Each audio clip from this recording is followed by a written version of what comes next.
Sounds good. Hope I will be joining from my laptop if you can just let me in there in just a minute, but I can go ahead and get us started. I want to thank everybody for coming. And I'm so excited to have Lonnie here today to talk about the intersection of scholarship and teaching. I feel like that's so much what we do here at Lipscomb as faculty who do research. So I'm really excited to hear from her today. So thank you so much, Lonnie, for coming. And we're really excited to hear what you have to say. Well, thank you for having me. I see a lot of friendly faces, so that's always comforting. And Tammy Klingbeil was my teacher when I got my undergrad. I don't know if I should say that or not, but she was fabulous. So, you know, don't grade me, although I did well in your class, if you recall. All right, so we're going to go ahead and get started.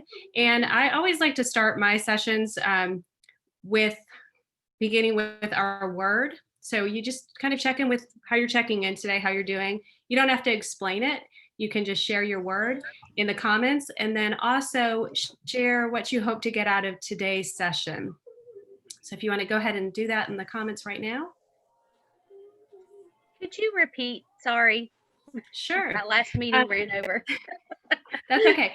We're just going to go ahead and start by sharing a word for how we're checking in today, and then what we hope to get out of today's session in the comments. And I'm going to try to view my screen so I can see the comments.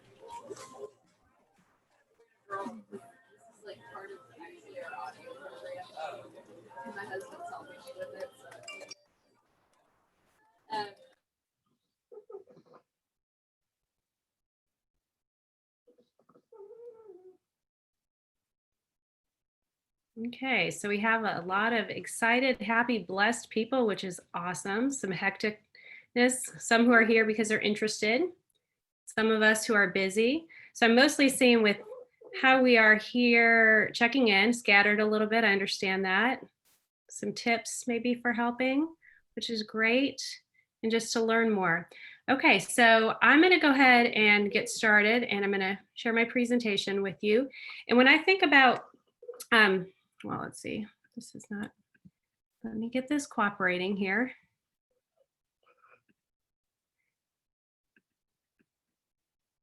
It's not letting me move. There it is. Okay. All right, so we're going to start with our agenda today. And today we're going to start with introductions, which we just kind of did. I am Lonnie Cochran, and I teach in the College of Education, and I am responsible for master's level research courses. So this is right up my alley. I love research. I love talking about research. If you ever want to talk more, you can find me and we can do coffee or something. But this is what I love doing. And then we're going to define integrity, ethics, and research, since that's our topic. We're going to discuss some of the characteristics of social science research, ethics in research, and then research in the College of Education. Now, when I inquired about what was expected during this course and this session, I was instructed that this should be kind of a beginning level or entry level. So hopefully you have something valuable that you learn from this conversation today. When I personally think about the intersection between scholarship and teaching, to me, it seems natural. They seem to go together because it's part of who I am as an educator within the College of Education. And Parker Palmer is one of my heroes, and he says that we teach who we are. So if we teach who we are, then that means we need to begin with knowing who we are, because we bring ourselves into the classroom, and we also bring ourselves into the research. And Vygotsky said that our students essentially grow into our intellectual capacity. So if we don't have an intellectual life, then that means that we can default that our students also will have a limited intellectual life. So teaching who we are and having an intellectual life are important components of scholarship and teaching when we integrate the two. So moving on to some definitions.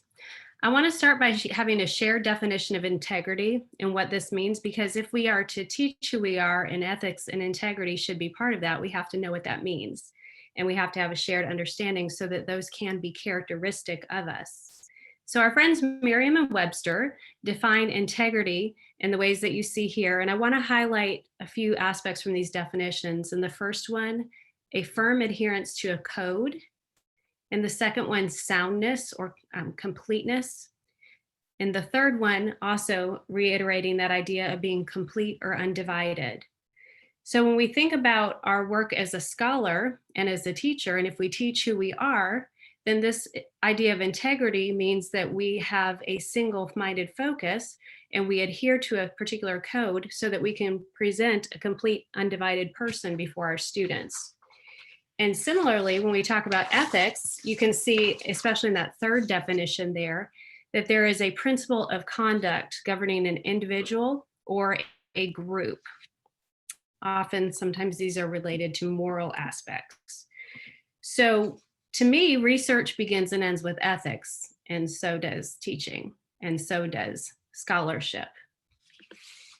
So I always start out my research classes defining what research is because I get a bunch of different answers. And I would imagine if I pose the question now, we get a variety of answers based on our individual experience with research. And in my classes, they range from researching where you want to eat dinner, which I guess is true. That is the type of research that you can engage in, to researching for writing a paper for like English class, which is another type of research. But when we talk about research and responsible conduct, what we're talking about is empirical research. So this means that we're collecting some type of observational data in order to answer research questions that we have posed. So keeping this in mind, when we integrate the ideas of integrity or soundness and completeness and following a moral code and ethics and incorruptibility, as Christians, we can relate to this because we have a shared set of codes or values or principles that we adhere to, or at least we hope to adhere to, in following Jesus. And this is also true in research. So there are many types of research. And for our purpose today, I'm going to talk about social science research because partly that's what I do, and also because that encompasses a broad range of disciplines. So in the field of social science research, in order to distinguish research in the social sciences from other types of knowledge, post-positivists really put forth these characteristics of social science research, because others argued that what's the difference between research and opinion or expert knowledge? And these are the 6 characteristics that they developed.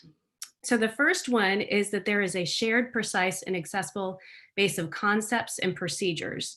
And what this particular principle or characteristic ensures is that we have high quality investigations. Terminology is shared within the professional community. So there's different terminology for different professional communities. Like for the field of education, there's a set of terms that we understand to be true that, may not be common to other fields like medicine or law or psychology even. And so one of the things that we do is we share these constructs such as validity, reliability, procedures for sampling, like random sampling among the community. And then we also create an opportunity through accessibility for anyone to engage in research at any point, from the very newest researchers to the oldest researchers. And one of the ways this is accomplished is through processes like blind reviews, which means the people who are responsible for reviewing the research to make sure that the concepts and procedures are aligned to the discipline don't know whose work they're reviewing. And this leads to the second characteristics, which is replicable. So social science research should be replicable, which means that I can take your methods and procedures that you shared in your publication or in your work, and I can conduct a similar study with a similar sample, and I should get similar results. And this is another opportunity that allows for us to lead to the third characteristic, which is refutable or refutation. And when we talk about it being refutable, what this means is that research can be challenged at any point by others. So one of the things I try to convince my students that is a bad word is the word prove, because we don't really prove anything if our research work is refutable, because the very nature of being refutable means that someone else can conduct a similar study with a similar sample and have findings that contradict ours, and both are allowed to be put forth because they contribute to the existing knowledge. So refutable is an important concept within the social sciences because it helps us to continue to strengthen ideas or to challenge ones that may not have enough support. So then we move to the fourth characteristic, which is control for researcher bias and error. And this is a really important concept because, again, we bring ourselves into the work. And so we all have biases, and biases are not bad. The problem with biases comes when we don't check them or aren't aware of them, and they cause harm to others. And this is true in our classrooms, this is true in our research, but this is also true in our personal relationships. So when we're controlling for researcher bias, there are different ways to do so, and reflection is a huge part of controlling for researcher bias. Another way that we can control for researcher bias, for example, in qualitative studies, is we can have coders, people who are reviewing the qualitative data to determine what they say. We can also have careful procedures and protocols by which people who are collecting data and are analyzing data are trained. The same is true for quantitative research. We can have careful and precise ways to collect the data and to analyze the data to help control for some of these biases and errors that can be present. So the fifth characteristic of social science research is boundedness of knowledge claims. Now, this one really has to do with the idea of generalizability. And when we're talking about generalizability, what we're saying is the ability of our research findings to be imposed upon other groups. So quantitative research is really big on generalizability. And so we often see and should see carefully described samples, populations, including demographics of who was in the study, so we know who the findings apply to. In education, we talk all the time how sometimes we get upset because the research doesn't connect to practice, but we don't actually read chapter 3, the methods, to find out who that research is most likely to apply to, because those findings are really limited to the sample or characteristics similar to the sample that the study was conducted with. So bounded knowledge claims, careful description of participants, careful description of sampling methods, all of those things help to keep the researcher from extrapolating beyond it can support.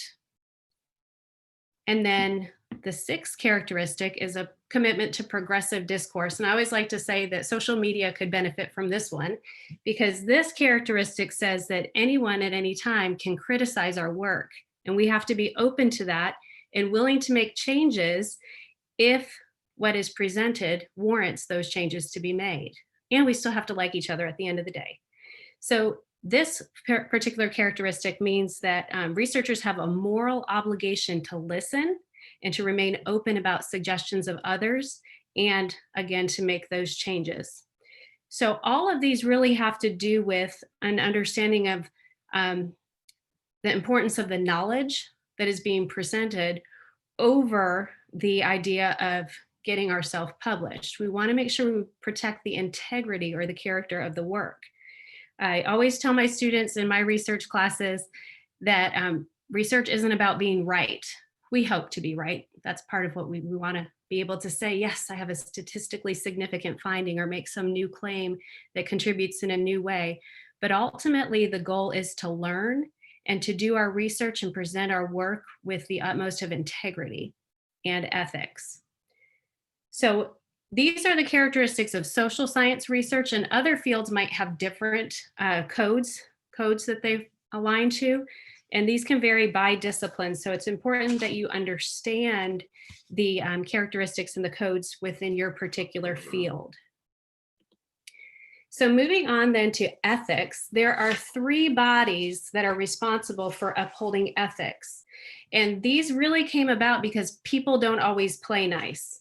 And oftentimes, historically speaking, the people who have gotten hurt by people not playing nice when it comes to research are the groups that are minority populations or fragile populations, such as children, people who are from minority ethnicities, or people with impairments of some types. And I'm sure that most of you have heard of some of the big ethical violations or inhumane treatments in research, such as that which took place with the Tuskegee Airmen and those which took place in World War II in Germany. So as a result of some of these things, it was determined that we need to have bodies that make sure people do behave ethically. So the APA, and this is one that affects all of us. Well, if your college requires APA in writing, the APA is responsible for ensuring ethical reporting and use of scholarly work. So for all of us, if our programs say that we require APA format, that doesn't just mean the double line spacing. That means that we have to cite our work properly that we consult in writing our papers, whether we're collecting empirical data or doing a report based on the work of the others that we read. So some of the things the APA covers is the rules of plagiarism, the rule and idea related to self-plagiarism, because you can plagiarize yourself. It ensures proper citations, which ensures proper crediting to the people who've done the difficult work of research. And then it upholds standards in writing to make sure that the publications are high quality. So the APA has a tool that we have available through Beeman Library called Academic Writer. And this tool is really helpful for learning more about APA writing and standards. And it provides a bunch of different videos and tutorials that you can access. And it also has a Write Center that helps you to write an APA with different tips as you go. And I've used this with my students and they've enjoyed it for the most part. Once you get used to APA, I will be honest, it can be a little bit hindering because it slows you down having to click on the things that they require to help yourself in formatting. But if you're new, Academic Writer is a wonderful tool. And we have great librarians who can help you with that as well. So another body that's responsible with ethics and research is the NIH or CITI. And CITI is the program that Lipscomb uses right now for delivering training in ethics. One of the programs that they have is for human subjects training. And in the College of Education, we require all of our professors who are overseeing research to be certified in the human subjects training. That module is 27 modules, and it does take about 8 hours to complete, so it is a time investment, but it does cover more than you ever thought you wanted to know about ethics and research, but extremely important to make sure that people behave properly when dealing with human subjects and animal subjects especially. And this training is available through the IRB page. You can link to the CITI training link and access the different trainings that are available. There are several within Lipscomb's offering, but if you are overseeing or conducting your own research, you should at minimum get the CITI Human Subjects Training certification, which is good for 3 years. And then the IRB, Lipscomb does have an IRB, and they're responsible really for protecting human subjects. So they ensure respect for persons, beneficence, and justice, which we'll talk about in just a minute. And there are 3 types of review that you can undergo within the IRB: a full review, an expedited review, or an exempt status, which only 2 categories fit in the exempt status. And if you're planning to publish or your participants can be potentially identified, then you cannot be exempt. But those of you using archival data might be able to be exempt because the participants may not be able to be identified, especially if it's typically used educational data. So let's go ahead and move then to talking about some of the principles in ethics that these groups are responsible for upholding. And these are the 4 ones that you will see here, the 4 principles of ethics. And those are the principle of accurate disclosure, the principle of beneficence, the principle of honesty, and the principle of importance. And I think we can agree that honesty is probably important to all of us, especially as Christians, right? And hopefully as educators.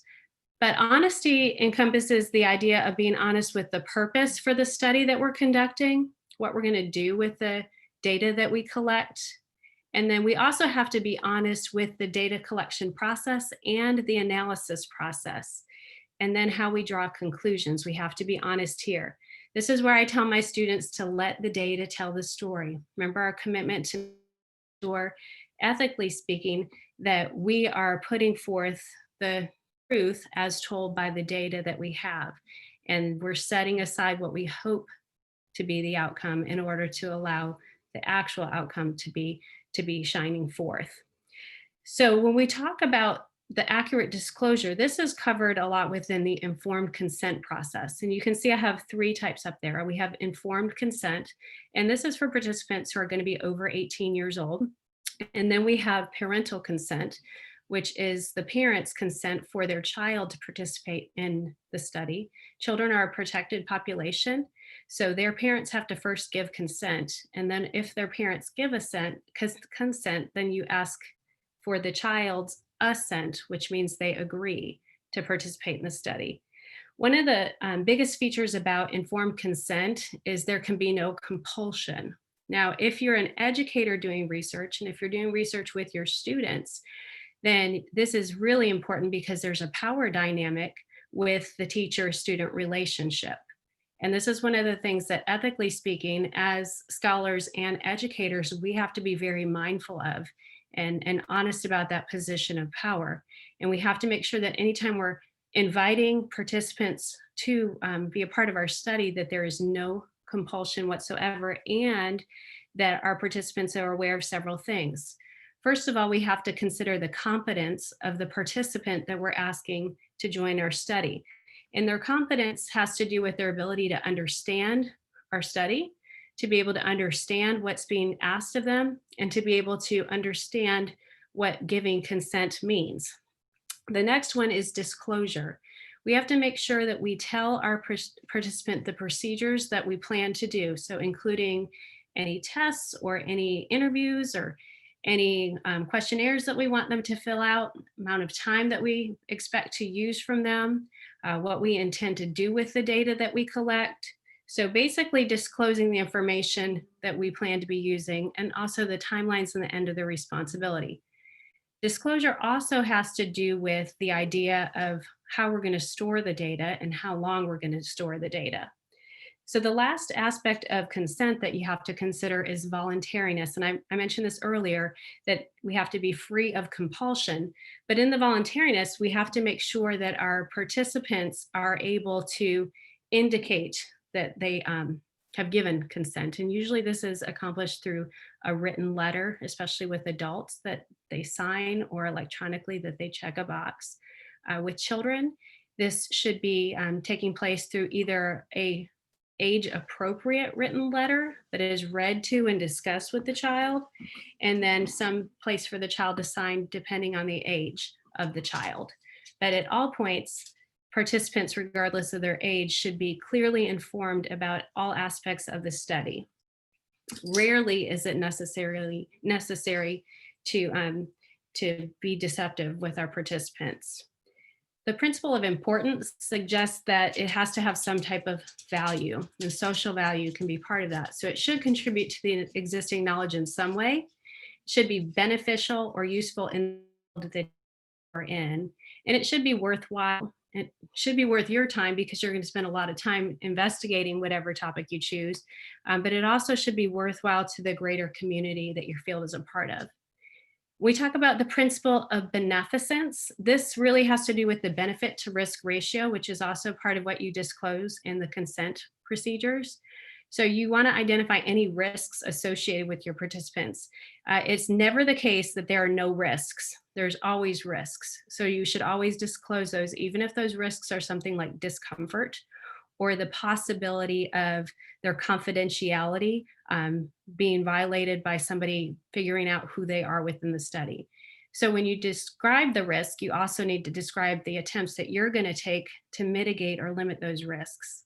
And then you also want to share the benefits. What are the benefits? And the benefits should far outweigh the risks. I have do no harm because that's a principle, but I say do no harm plus. We want to do more than do no harm. We want to uphold the utmost respect for our human subjects, especially, and our animal subjects if we work with that type of population. We want to make sure that we have fair subject selection so that anyone in the population has the possibility of being a participant. And by the way, when I say population, I don't mean the entire global population. I mean the population of interest. So if I'm interested in studying 7th grade students at a particular school, all 7th grade students should have an equal opportunity to participate in the subject or in the study. And then we also want to ensure respect for those who do enroll as participants. And part of that respect is making certain that they are aware that they have the right to withdraw from the study at any time for any reason if they would like to. So those are just some of the overviews about the principles of ethics. So I want to pause for just a minute and ask you to consider what or when might ethics be a problem? Can you think of any scenarios?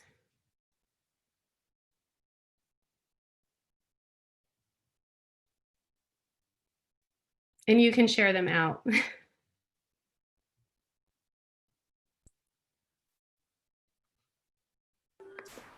Well, I think immediately about, I know we had Justin Briggs here 2 weeks ago with IRB talking, and several people were talking about doing research with the IDEAL program.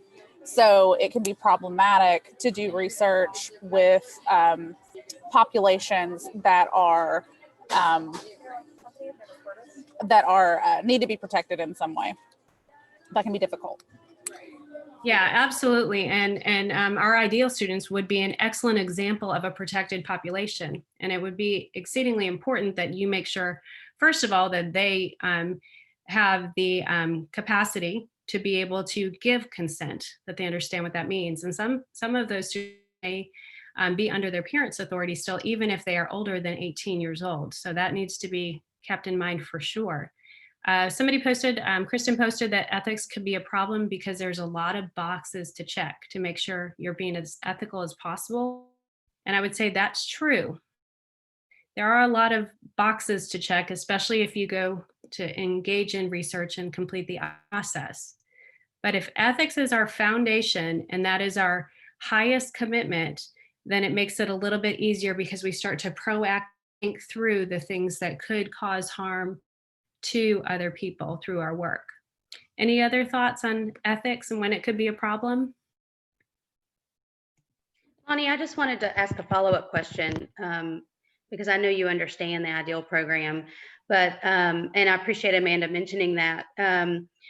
We've seen some other universities who have programs like IDEAL where their IRB is really refusing to allow them to do any research. Because they just think the population is so vulnerable that they're not comfortable, and that's concerning to me too, because I think we have ways that we can make sure that our students understand what we're asking them to do and all of that, but we also really need and will benefit from research around this. But there's very little research around inclusive post-secondary education. So, just would you be willing to weigh in a little bit on your thoughts on that, and that do you think we are able to protect our students in a way that we can still do research that's really necessary? Well, I definitely think that there is research that could be done that does protect those participants. And I do know that, not only IDEAL students, but students who are in like high schools who are in incarcerated type situations. Those are another difficult population because of the very reasons that you mentioned. Not that the population is difficult, but doing research that ensures their protections is difficult, especially when you have to maintain and be aware of people may not have the mental capacity to understand what you are actually asking of them. But I do think if you carefully look at the risk to benefit ratio, and if the benefits far outweigh the risks, and if there is very little harm to the participants, then I think that can be done. If you were doing the research as somebody who's over the IDEAL program, one of the things that you would have to be very careful is your role in the research and the power dynamic that is present, as with anyone with any student, but I would say especially so with students from protected populations. So I'm not currently on the IRB, but I would say there are studies that could be done that would allow those protections to be in place. And then there are other studies that I could imagine that would definitely not be approved. So carefully designing your study with those principles in mind would be one way to do it. And then also talking to somebody in your college who is very familiar with research methods that could help you kind of filter through what might not be approved would be a good tool as well. Awesome, thank you. We're very lucky to be in a college with lots of those types of people. Okay. All right, so I'm going to go ahead and if you, I highlighted a couple areas that ethics could be a problem that we don't like to think about. True. Sometimes ethics can be a problem when we're talking about the intersection between scholarship and teaching when we're up for promotion. Now, Lipscomb doesn't say that, you have to publish X number of scholarly articles or anything like that, but scholarship is certainly a part of the expectations that are held for us. And when you're up for promotion, padding your resume might seem like a tempting time to violate ethics. And I'm here to say it's not a good excuse to violate ethics. It's something that we need to always be aware of. And then another time is if you are, receiving grant money for your research, that could be a temptation as well to appease the people who are funding you.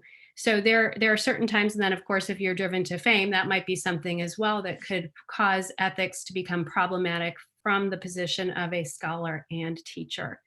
And so one of the things that I think that we can do and should do that really can help with that is engage in reflection. So in my classes, I require all of my students to complete a reflection on cultural humility and research. And we integrate this with our spiritual assignment because humility is part of Christian ethics as well. This idea of cultural humility challenges students to consider their own personal cultural background as well as those of others and what they think about them. And this has been a very powerful tool for a lot of students, especially given the global climate right now. Because what I ask them to do is read an article on cultural humility and research in the social sciences. And then I have them complete a reflection on 3 areas: what they believe about person, profession, and researcher. So they're exploring their values. What are their personal core values? What are their professional core values? In our field, it would be as an educator. And then as a researcher, what are the core values? And then they have to synthesize those ideas into a final reflection on the integration of the 3 and how that might impact their work as a researcher and a teacher. So I have an article that if anyone's interested, I'm happy to share if you want to engage in this personal reflection on your own. But because we teach who we are, I think it's really important that we know who we are and what we believe so that they don't accidentally have impacts that we didn't foresee. In the College of Education, this is extremely important because many of our students work with children who come from various backgrounds that are often very different than the teacher demographics that we have, which predominantly are white middle-class women. It's shifting a little bit, but it's still the majority. So it's important to think about these areas because one thing that past research that we've learned from mistakes are people making assumptions and then imposing their assumptions on data and then making claims about groups of people or populations that are based on biases rather than the truth. So I recommend this reflection. I believe that reflection is one of the best ways that we can make sure that we are being in operating with integrity and ethics as teachers, as well as scholars. So the last thing I'm going to talk about before we have Q&A is how we do research in the College of Education. So this is master's level research. Doctoral research is a little bit different. They actually do go through our IRB process, but at the master's level, we wanted to make sure that our teacher researchers have an authentic experience. So our research course begins with reflection. The initial reflection, I just asked them what they believe about research and what their experiences are. And this one's extremely entertaining because I get all kinds of stories of torture and woe when it comes to the word research, which makes me laugh, which is great way to start off the semester. But then we revisit it at the end of the semester and see how those have changed. There's no judgment. They're not supposed to consult any sources. It's just, what do you think about research? How have you used it in the past? And questions of that like. Then we require all of our master students to undergo city trainings. Yes, complete those 27 that are offered, and they have to submit their certificate, whether they will carry out their study or not. That's how important ethics is. Also, every research course professor is required to have city training in the human subjects certification. Then we also utilize academic writer tutorials. This is especially useful in ethics in writing and plagiarism, so that our students understand and uphold the APA expectations for writing, but also understand what plagiarism is. It's actually plagiarism if you don't properly credit the authors that you got the ideas from, not just the words, but the ideas. And a lot of students, even at the master's level, don't know that, and they struggle with proper citations. And so part of what we do is make sure that they do understand that you do have to credit the people for their ideas that you got them from, and you have to do so properly. Then they engage in that cultural humility and ethics reflection that I mentioned for you as an option. And then we actually have at the master's level a College of Education review board. And currently one of the review board sits on the actual IRB at Lipscomb. We have that expertise on the panel as well. But research course professors have their students a IRB similar form. It's modified based on the IRB form. And that they also submit their city training, that they've undergone the human subjects training, and they complete a research form that has information and details about their study. So once that's ready, the professor has them sent to me, and then I send them to the review committee, and we have consensus for research to be either approved with amendments, or to be readdressed. So amendments are required. Most of ours fall in the approved or the approved with small amendments, but we have had some that have been kicked back for major amendments. And this helps our candidates undergo an authentic research experience. Just so you know, they're not required to go through the IRB, because what they do is considered a course project. And so it's not going to be published outside of the classroom or outside of the university experience. So they don't go through the actual IRB, which is appropriate given the IRB guidelines. So once they've gotten that approval, we send them verification of the approval, and then they have to apply to their school district for approval, which is the next step. Once they've gotten district approval and sent that verification to their course professor, they begin the data collection and analysis phase, where they carry out the study that they designed in Introduction to Educational Research. And this is done in the second course, either action research or specialized field project. And then the last thing they do is reporting their findings, and they have to submit the research manuscript, which consists of 5 chapters, according to a framework that we have that's similar to typical research. And then they complete an exit presentation before a faculty board of 3 faculty members who rate them on various components of the research that they've completed and conducted. So that's how we do research in the College of Education, because it's important to us that we model for our students through our own scholarly work, but also through the experiences that they have in our time at Lipscomb, an authentic process of what it means to engage in research. So questions are open for you at this time.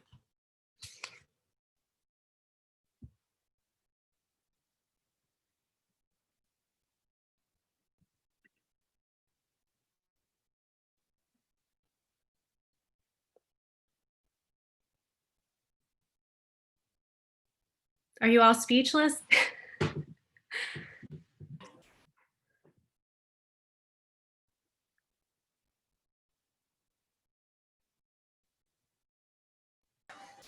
Lonnie, I was wondering if you can talk just a couple more minutes on the ideas of like who our research benefits, especially, in the sciences with me. Sometimes it's really difficult for my students to get kind of that big picture of, they're like, well, this isn't a disease that really affects anybody. So why do we, or whatever the case may be.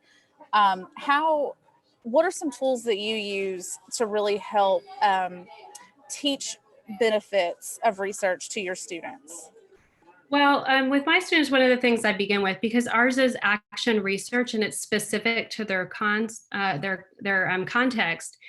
there needs to be a problem that they are passionate about, or that they think is important, or have observed in their classroom or in their building, because we do have administrators as well who do research. But really situating it in terms of importance, that part of that is through the literature review.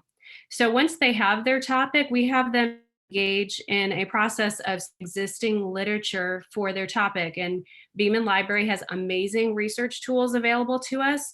It's not the biggest database in the state, but it's a good one. And it's good enough for our students for the most part. And we have a great system of interlibrary loan that we can get resources that we don't have in our library from partnering libraries.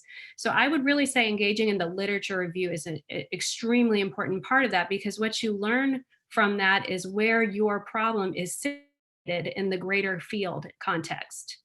And then once you understand that, that helps you decide, oh, well, this isn't really a problem, or this is a saturated problem, or you know what, there are gaps in the existing literature related to this problem that this research really could fill. So in terms of the benefit in the larger community, you're looking for ways that your research can add to the existing knowledge, extend the existing knowledge, fill any gaps in the existing knowledge. And I would say that that comes out to the through the literature review process. And it's not their favorite part because it's hard. And we have several tools. One of the tools that I have from is a literature review matrix. And so it's a place where they collect all of their notes on various aspects of the studies that they explore. And that's another key thing that you have to make sure is have them actually choose peer-reviewed articles and research, because a lot of times they'll go on Terry Sue, I love Terry Sue, Terry Sue's blog post and pull it off, but they really need to consult the researchers who conducted the research and read those published, vetted scholarly articles to really situate their work in the existing literature. And they also should make sure that they're within the relevant time frame, past 10 years, within recent 10 years. There should be some old ones for seminal works, for the theory work, but most of what they gather should be relevant to the time that we're in, so within 10 years.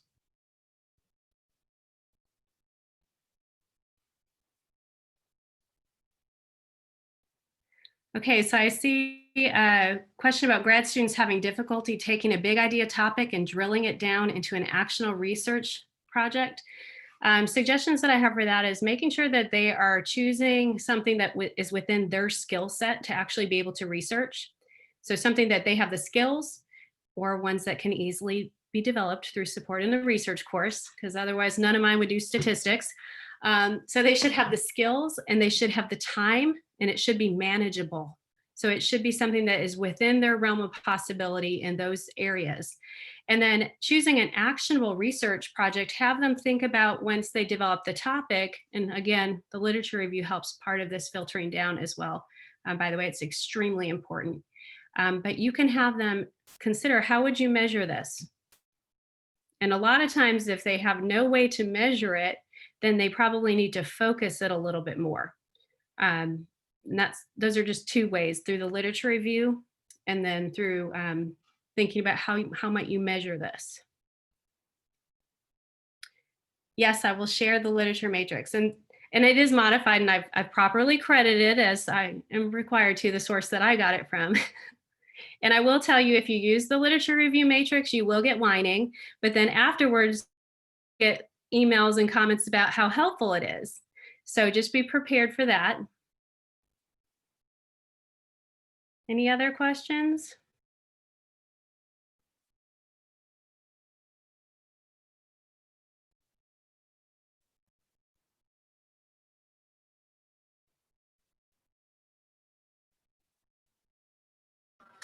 Well, I just want to say, if nobody else has any questions, the timing of this worked out perfectly, because we did just have Justin come 2 weeks ago. So you expanded so much on kind of the Q&A session that he led, and really it was very nicely done. You know, that was great that it turned out that way. So thank you so much, Lonnie, for coming and answering questions and sharing your knowledge with us. Oh, my pleasure. Thank you all for giving up your lunch hour and coming here today. All right. Well, if nobody else has any questions for Lonnie, we've got our last RCR of the semester coming up in 2 weeks, and we've got Joe DeWeese, Jan Harris and Emily Mofield, who are going to be here to discuss ethical student mentoring relationships. So we're going to do like a little panel discussion with them. So I'm really excited about that. And that will be our last RCR for the semester. I'm working on, that's in 2 weeks on November 30th. So that is that is 3 weeks. I'm sorry about that because of Thanksgiving. That's right. Thanks, Kristen. So November 30th is our last one. I am solidifying the series for next semester. So I'll have that together and out to you guys as soon as I can. So thank you all for coming. Thank you all so much. Have a lovely rest of your day and enjoy this beautiful weather today. Thank you, Lonnie. Thank you.